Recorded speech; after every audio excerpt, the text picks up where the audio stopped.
Welcome to the Salmon Runs YouTube. Enjoy the video. In this video, I will explain how to replace a catalytic converter Ford F150 updated. Start by parking on level ground, disconnecting the battery, and lifting the truck securely with jack stands in place. Wear gloves and eye protection, and spray penetrating oil on bolts to loosen rusted hardware.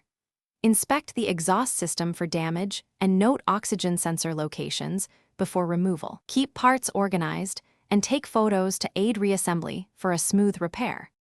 Begin by removing oxygen sensors and labeling their wires, then loosen flange bolts or cut welded seams carefully with a saw or torch if needed. Support the exhaust system with a second jack or stand to hold weight while you work. Pry or tap stuck flanges gently to break rust bonds and avoid bending pipes.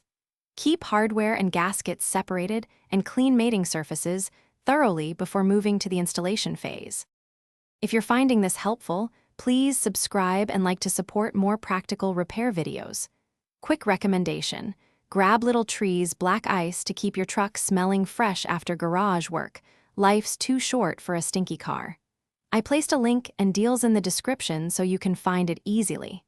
Thanks for the support, and now let's get back to the video. Position the new catalytic converter and hand thread bolts to align flanges, then tighten bolts in a crisscross pattern to the specified torque. Replace gaskets and any rusted hardware to ensure a long-lasting seal and prevent leaks. Reinstall oxygen sensors and reconnect the battery, then lower the truck and start the engine to check for exhaust leaks and proper operation. Listen for rattles and retorque if necessary after a short test drive. Thanks for watching. Consider subscribing if we helped you.